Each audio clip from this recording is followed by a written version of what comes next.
Hello everyone, I welcome again to all of you in my BEd tutorial classes success and teaching field. जैसे कि आप जानते हैं कि हम लोग डिस्कस कर रहे हैं बीएड का जो पहला पेपर है चाइल्डहुड एंड ग्रोइंग अप, यानी कि बाल्यावस्था एवं उसका विकास। उसमें जो आज हम लोग डिस्कस करेंगे वो डिस्कस करेंगे फैक्टर्स अफेक्टिंग चाइल्डहुड, यानी कि बाल्य अवस्था को कौन कौन से ऐसे फैक्टर है जो क्या करते हैं, प्रभावित करते हैं। तो इस फैक्टर के बारे में इन्होंने कुछ फैक्टर्स खुद ही दे दिया है। मे बी कि आपके सिलेबस में कुछ फैक्टर्स उन्होंने खुद ही दिया होगा कि इन फैक्टर्स के बारे में आप बताएं। मे बी कि ये भी हो सकता है कि आपके सिलेबस में ये नहीं दिया होगा, वो सिर्फ इस तरह से क्वेश्चन पूछते हैं कि what is the factors affecting childhood, तो आपको खुद ही देना होगा वहां पे।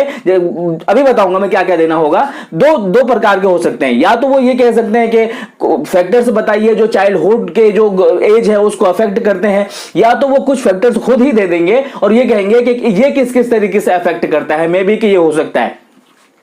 आपके सिलेबस में उन्होंने खुद कुछ फैक्टर्स दिए हुए हैं, उन फैक्टर्स को आपको समझाना है कैसे कैसे इफेक्ट करता है। और ज्यादातर सिलेबस में ये फैक्टर्स नहीं देते हैं, वो सिर्फ ये कह देते हैं कि what are the factors which is affecting in childhood. कौन से फैक्टर है जो चाइल्डहुड के एज को अफेक्ट करता है, प्रभावित करता है, ये पूछ लिया जाता है। इतना समझ में आ गया। आपके सिलेबस में ये दिया होगा, देखिए, या फैक्टर्स इन्होंने पूछ लिया, उसके बाद इन्होंने कहा होगा फैमिली एक फैक्टर्स है, उसके बाद उन्होंने नेबर दिया हुआ है एक फैक्टर्स है, पीर ग्रुप एक फैक्टर्स है, स्कूल एक फैक्टर है, कम्युनिटी यानी कि समुदाय एक फैक्टर है। इसके अलावा भी फैक्टर होते हैं जैसे कि मास मीडिया एक फैक्टर होता है ना, हेल्थ एक फैक्टर होता है। लेकिन यहां पर इन्होंने खुद इतना सा ही डिफाइन किया है, तो आपको क्या करना है, आपको इन्हीं के बारे में बताना है।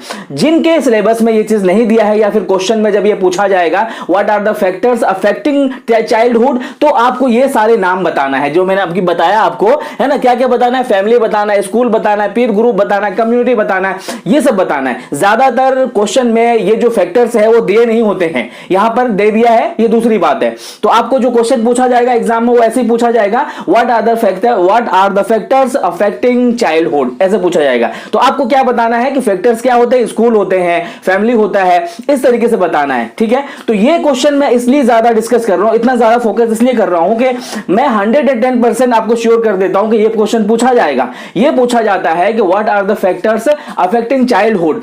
फिजिकली तरीके से पूछा जाता है, मेंटली तरीके से पूछा जाता है ना। उसके बाद कहते हैं सोशल तरीके से पूछा जाता है, इमोशन तरीके से पूछा जाता है। इसीलिए मैं कह रहा हूं कि इन सारे फैक्टर्स को आपको अच्छे से ध्यान देना है। अभी हम लोग जो समझेंगे कि वो फैक्टर्स किस तरीके से अफेक्ट करते हैं चाइल्डहुड को, इसका आंसर आप किस तरीके से लिखेंगे। आप अपना जो क्वेश्चन क्या कहते हैं क्वेश्चन पेपर देखेंगे या सिलेबस देखेंगे तो उसमें इजीली तरीके से इन्होंने दे दिया है कि फैमिली फैक्टर होता है, नेबरहुड फैक्टर होता है, पीर ग्रुप फैक्टर होता है। लेकिन आपको क्या करना है, आपको एक सिस्टमैटिक वे में लिखना है। जिस तरीके से मैं बता रहा हूं आपको उस तरीके से बताना है, उस तरीके से लेके चलना है। तो मैं आपको श्योर करता हूं कि आपको बहुत अच्छा नंबर आएगा। देखिए, जब भी ये फैक्टर्स के बारे में पूछा जाएगा, जब भी फैक्टर्स के बारे में पूछा जाएगा आपको इसी तरीके से बताना है। देखिए, जो सबसे बड़ा फैक्टर होता है, जो चाहे वो चाइल्डहुड को अफेक्ट करे, चाहे वो क्या एडोलेसेंस को अफेक्ट करे, जो सबसे जो बेसिक फैक्टर होता है वो दो प्रकार के होते हैं। जो प्रकार होते हैं वो दो प्रकार के होते हैं। एक होता है हेरिडिटी, यानी कि वंशानुगत हेरिडिटी फैक्टर होता है,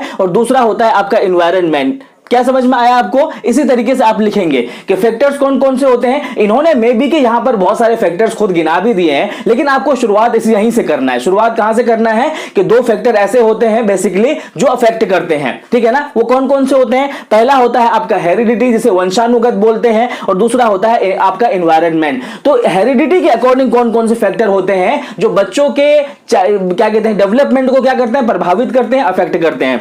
हेरिडिटी को समझते हैं। देखिए, हेरिडिटी में क्या होता है, फिजिकल स्ट्रक्चर। पहला जो होता है फिजिकल स्ट्रक्चर ऐसा होता है जिसके बिहाफ पर बच्चों का जो डेवलपमेंट है उसको अफेक्ट करता है। दूसरा होता है सेक्सुअल डिफरेंसेस। सेक्सुअल डिफरेंस के बिहाफ पर, यानी कि जेंडर जो डिफरेंसेस होता है उसके बिहाफ पर भी क्या करता है, चाइल्डहुड को अफेक्ट करता है। उसके बाद होता है इमोशनल कैरेक्टरिस्टिक्स भी अफेक्ट करता है, और उसके बाद होता है आपका इंटरनल स्ट्रक्चर, जो बॉडी का इंटरनली हार्मोन्स होते हैं वो भी अफेक्ट करता है, चाइल्डहुड के स्टेज को डेवलप होने में अफेक्ट करता है।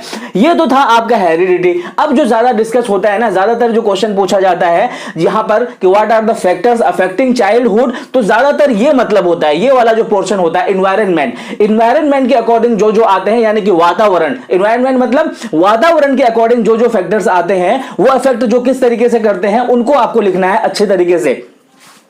देखिए एनवायरनमेंट के अकॉर्डिंग क्या आता है आपका, सबसे पहले आता है फैमिली। जैसे कि फैमिली के बारे में आप डेफिनेशन लिखेंगे तो ऐसे लिखेंगे कि फैमिली जो होता है बच्चे का पहला विद्यालय होता है। फैमिली से ही बच्चा जो है बोलना सीखता है, उसका अपना बिहेवियर सीखता है, अपना ट्रीटमेंट सीखता है, अपना आदत अखलाक हर चीज जो है कहां से सीखता है, फैमिली से ही सीखता है। तो फैमिली क्या होता है, फैमिली पहला फैक्टर होता है एनवायरनमेंट के अकॉर्डिंग जो बच्चों के डेवलपमेंट को क्या करता है, अफेक्ट करता है। क्योंकि सबसे पहले जो वास्ता पड़ता है ना, सबसे पहले जो उनका सामना होता है फैमिली से ही होता है। फैमिली जैसे जैसे क्या कहते हैं कि तरीके अपनाता है, फैमिली जैसे जैसे भाषाएं बोलता है, फैमिली जैसे जैसे स्ट्रक्चर फॉलो करता है, ऐसे ही बच्चा भी उस तरह से फॉलो करता है। तो क्या समझ में आया कि बच्चे को वो जो डेवलपमेंट है, चाइल्डहुड का जो डेवलपमेंट है, उसको जो सबसे ज्यादा जो फैक्ट करता है, कौन करता है, आपका फैमिली करता है। क्योंकि फैमिली ही बच्चे का सबसे पहला विद्यालय होता है। उसके बाद होता है आपका नेबरहुड। ऑब्वियसली बेसिकली तरीके से अगर देखा जाए तो फंडामेंटली तरीके से अगर बेसिक पॉइंट में देखा जाए तो पहला पॉइंट ऑब्वियसली कहां से कोरिलेट होता है, फैमिली से। और फैमिली के बगल में जो नेबरहुड होते हैं, यानी कि आपस में जो एक दूसरे से मिलते जुलते हैं,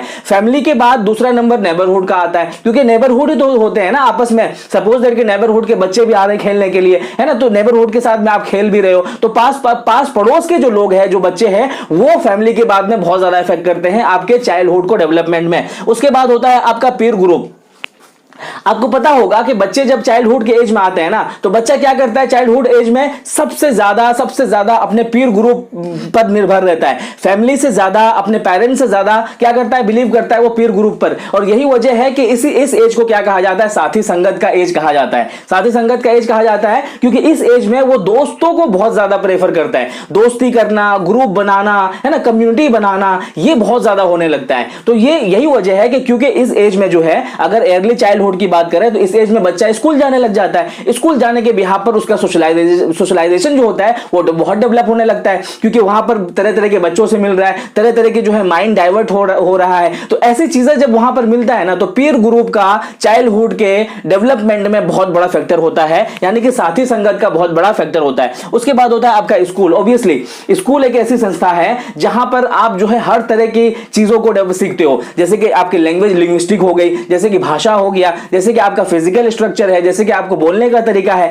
ये सारी जो चीजें हैं ना, स्कूल में आप जाकर के बहुत अच्छे तरीके से सीखते हो। डिसिप्लिन फॉलो किया जाता है, एकेडमिक चीजें फॉलो की जाती है। तो वहां पर जो है ना, स्कूल भी बहुत बड़ा फैक्टर होता है। किसके लिए स्कूल किसके लिए फैक्टर होता है, आपके चाइल्डहुड के डेवलपमेंट में स्कूल भी बहुत बड़ा फैक्टर होता है। उसके बाद आप समझते हो कम्युनिटी। कम्युनिटी का क्या मतलब होता है, यानी कि कोई समुदाय, जिस कम्युनिटी से आप बिलोंग करते हो, जैसे कि आप मुस्लिम कम्युनिटी से बिलोंग करते हो, जैसे कि दूसरे कम्युनिटी से बिलोंग करता है, तो जिस कम्युनिटी से भी बच्चा बिलोंग करता है, उस कम्युनिटी का उसके ऊपर बहुत बड़ा फैक्टर होता है, अफेक्ट करता है। सपोज दैट जैसे कि मैं मुस्लिम कम्युनिटी से बिलोंग करता हूं, तो ऑब्वियसली मेरे ऊपर जो क्या कहते हैं कि सारी चीजें जो होगी मुस्लिम वाली होगी, सारा जो भाषा होगा वो मेरा जो है अपनी कम्युनिटी का होगा, सारा जो मेरा बिहेवियर होगा वो मेरे कम्युनिटी का होगा। तो कहने का मतलब होता है कि कम्युनिटी भी बहुत बड़ा फैक्टर बनता है, जो अफेक्ट करता है किसको, चाइल्डहुड को डेवलप करने में बहुत बड़ा इफेक्ट करता है।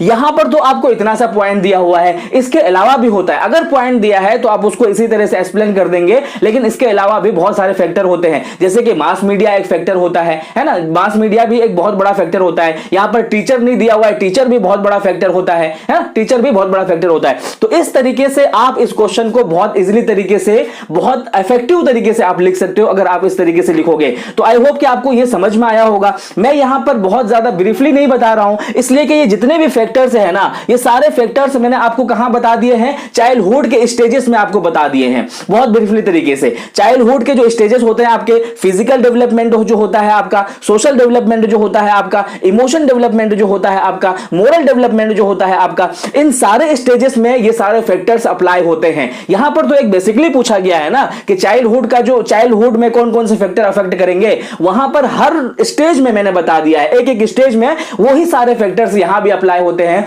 कहने का मतलब है, जब भी आपको यह पूछा जाए कि what are the factors affecting childhood, तो आपको यही सारे पॉइंट्स बताना है और इन्हीं सारे पॉइंट का आपको नंबर भी मिलेगा। तो आई होप कि आपको समझ में आया होगा। फिर भी अगर कोई क्वेरीज रहती है, किसी तरह का क्वेश्चन रहता है, कोई कंफ्यूजन रहता है, तो आप कमेंट सेक्शन में जरूर लिखिएगा। कमेंट सेक्शन आपके लिए खुला हुआ है हमेशा, और मैं आपको विद इन 5 मिनट आंसर करूंगा। Thank you so much video देखने के लिए।